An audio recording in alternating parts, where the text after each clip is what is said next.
अपने बेटे को आपने समझा दिया कि लकड़ी को उतना मोड़ो कि टूटे ना। ये नहीं बताया कि दूसरे की बेटी कोई लकड़ी नहीं, जीती जागती लड़की है। रोशनी ने अपनी सास कांता जी से कहा। रोशनी ऑफिस से आज लेट हो गई थी। रोशनी का पति अमर ऑफिस से आ चुका था। आते ही उसने देखा कि माँ रसोई में कुछ बना रही थी। उसने माँ को कहा, माँ मेरे लिए भी चाय बना देना। कांता जी तो पहले ही गुस्से से भरी बैठी थी। उन्होंने कहा, ये फरमाइशें अपनी बीवी को सुनाना। मैंने पहले ही कहा था शादी के बाद घर संभाले, यूं 7 बजे ऑफिस से आएगी तो घर का काम कौन देखेगा। अमर ने कहा, ठीक है मत बनाओ मेरे लिए। झुंझलाते हुए अपने कमरे में चला गया। रोशनी को फोन किया, उसका फोन व्यस्त आया। अमर का गुस्सा 7वें आसमान पर था। कमरे में रखे तकिए सोफे पर फेंकने लगा। थोड़ी देर बाद रोशनी घर आई। आते ही सासू मां ने ताना दिया, जल्दी से खाने की तैयारी कर लो, चेंज करने के बहाने ऊपर हिम्मत बैठी रहना। रोशनी की शादी को 7 महीने ही हुए थे।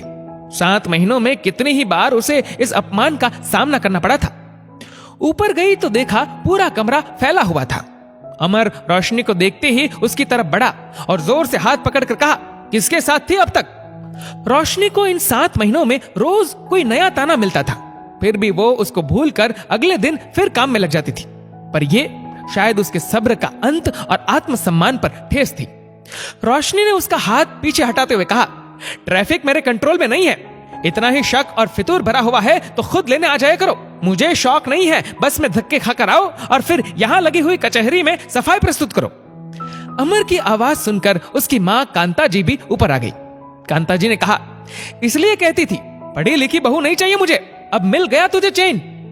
मां की बात से आग बबूला हुए अमर ने रोशनी को अपने गुस्से भरी आंखों से घुरा और कहा, कल से नौकरी जाना बंद, घर रहो, सब अक्ल ठिकाने आ जाएगी। रोशनी ने अपने आंसू पोंछे और कहा, नौकरी करना और छोड़ना दोनों फैसले लेने का हक सिर्फ मेरा है, तुम्हारा नहीं। रोशनी का जवाब सुनकर अमर ने अपनी मां के सामने खुद को अपमानित महसूस किया और अपनी खोखली मर्दानगी का सबूत देने के लिए रोशनी के ऊपर हाथ उठा दिया। कांता जी ने बीच बचाव किया और बेटे को नीचे ले गई। रोशनी को थप्पड़ गाल पर नहीं उसके आत्मसम्मान पर लगा।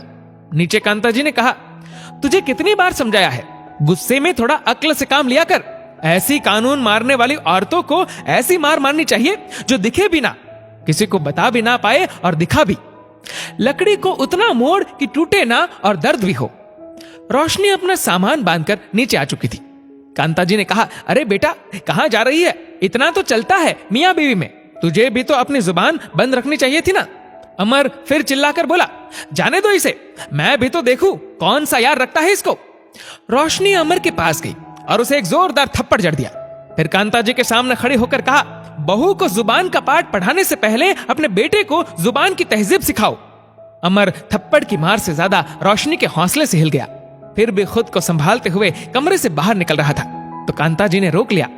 रोशनी ने सामान उठाते हुए कहा, आओ बाहर, रुको मत, जरूर छोड़ूंगी, नौकरी नहीं तुम्हें छोड़ूंगी। तुम्हारे जैसे आदमी के साथ रहकर अब खुद की नजरों में नहीं गिर सकती मैं। जो सामान बच गया वो कोर्ट के ऑर्डर से वापस जाएगा। रोशनी ने सामान उठाया और चली गई। मां बेटा रोशनी की आंखों में ये विद्रोह देखकर उसे रोकने की हिम्मत नहीं कर पाए और घर में सन्नाटा पसर गया।